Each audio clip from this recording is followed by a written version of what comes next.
Assalamualaikum warahmatullahi wabarakatuh. Yang terhormat Bu Desi Tri Anggarini selaku dosen pengampu mata kuliah dan etika bisnis. Hari ini kami dari kelompok 9 ingin mempresentasikan hasil kerja kelompok kami yang berjudul Masalah Etis Konsumen. Sebelum presentasi dimulai, izinkan kami memperkenalkan diri. Saya Raihan Dwi Cahaya dengan NIM 642219992 selaku moderator. Perkenalkan, nama saya Atayadi Fabenitito dengan NIM 6422190. Saya Bilkis Azahra dengan NIM 642219991. Saya dengan Adelia Farina Rahmatunisa dengan NIM 6422199. Saya Maulana Ibrahim dengan NIM 642222002. Untuk mempersingkat waktu, mari kita masuk ke materi yang pertama.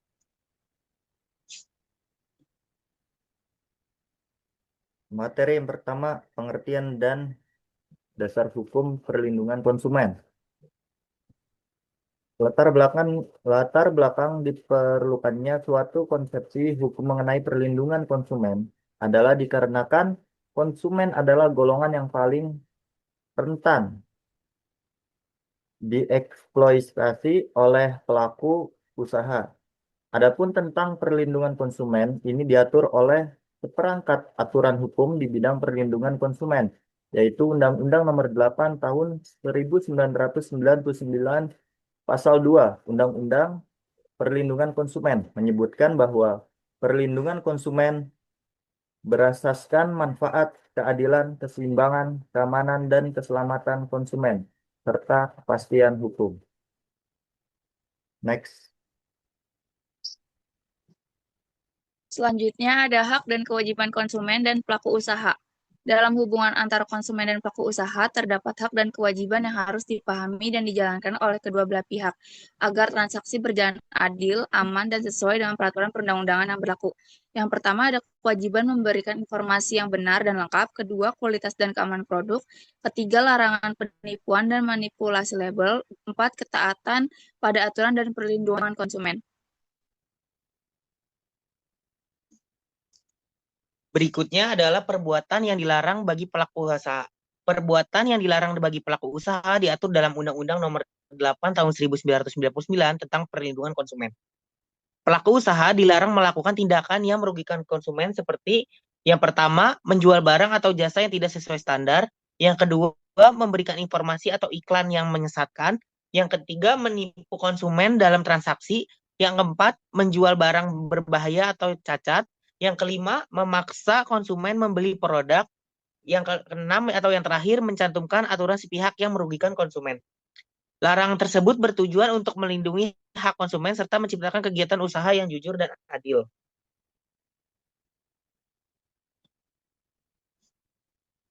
Yang selanjutnya yaitu penegakan hukum konsumen. Penegakan hukum konsumen merupakan upaya yang dilakukan untuk menjamin terlindunginya hak-hak konsumen serta memastikan pelaku usaha menjalankan kewajibannya sesuai dengan peraturan perundang-undangan. Di Indonesia, penegakan hukum konsumen diatur dalam Undang-Undang Nomor 8 Tahun 1999 tentang perlindungan konsumen. Penegakan ini dapat dilakukan melalui dua jalur, yaitu litigasi pengadilan, konsumen dapat mengajukan gugatan apabila dirugikan. Yang kedua yaitu non-litigasi, melalui Badan Penyelesaian Sengketa Konsumen BPSK, mediasi atau arbitrase. Selain itu, pemerintah juga berperan melalui pengawasan, pembinaan, dan pemberian sanksi kepada pelaku usaha yang melanggar. Tujuan utamanya adalah menciptakan kepastian hukum, keadilan, dan perlindungan bagi konsumen.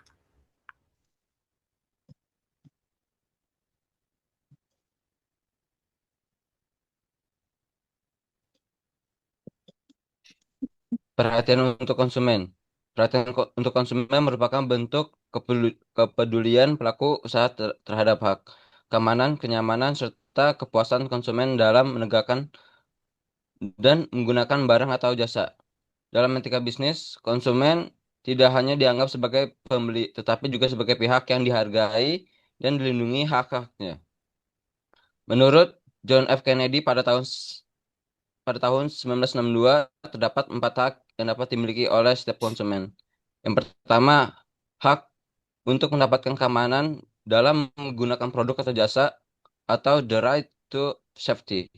Yang kedua ada hak untuk memilih produk atau jasa tanpa paksaan, atau the right to choose. Yang ketiga, ada hak memperoleh informasi yang benar dan jelas, atau the right to informed. Yang keempat, hak untuk menyampaikan pendapat, kritik, dan keluhan, atau the right to be heard.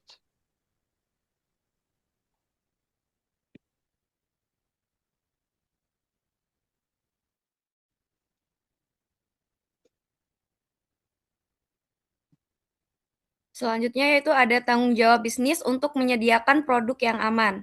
Tanggung jawab bisnis dalam menyediakan produk yang aman merupakan kewajiban pelaku usaha untuk memastikan bahwa barang atau jasa yang diproduksi dan dipasarkan tidak membahayakan konsumen.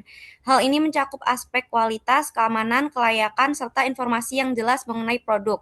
Pelaku usaha wajib memastikan produk memenuhi standar keamanan dan kualitas, memberikan informasi yang benar, jelas, dan jujur kepada konsumen, tidak memproduksi atau menjual barang yang cacat atau berbahaya, bertanggung jawab atas kerugian yang dialami konsumen akibat penggunaan produk. Tanggung jawab ini dikenal juga dengan konsep produk liability, di mana pelaku usaha dapat dimintai pertanggungjawaban secara hukum apabila produk yang dihasilkan menimbulkan kerugian. Tujuannya adalah melindungi konsumen serta meningkatkan kepercayaan terhadap produk di pasar.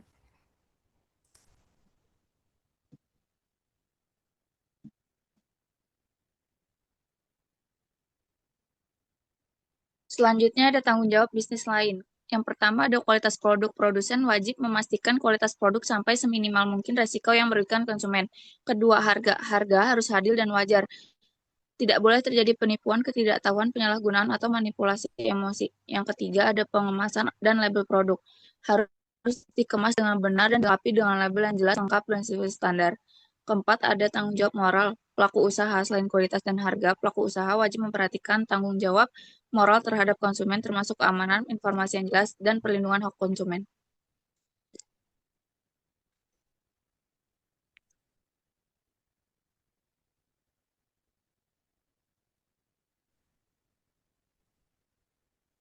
Selanjutnya ada beberapa contoh kasus antara lain. Yang pertama ada pinjaman bank, yang kedua pendingin bergaransi, yang ketiga Ford Pinto, meledaknya sistem bahan bakar, yang keempat ada tragedi obat thalidomide atau penenang ibu hamil berbahaya untuk janin.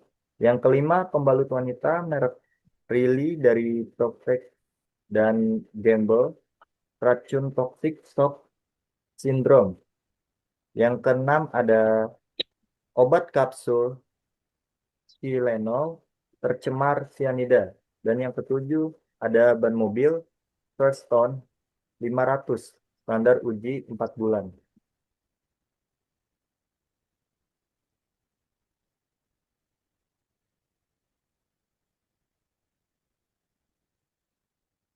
Sekian presentasi dari kelompok kami, kurang lebihnya mohon maaf. Wassalamualaikum warahmatullahi wabarakatuh. Waalaikumsalam warahmatullahi wabarakatuh. Waalaikumsalam warahmatullahi wabarakatuh.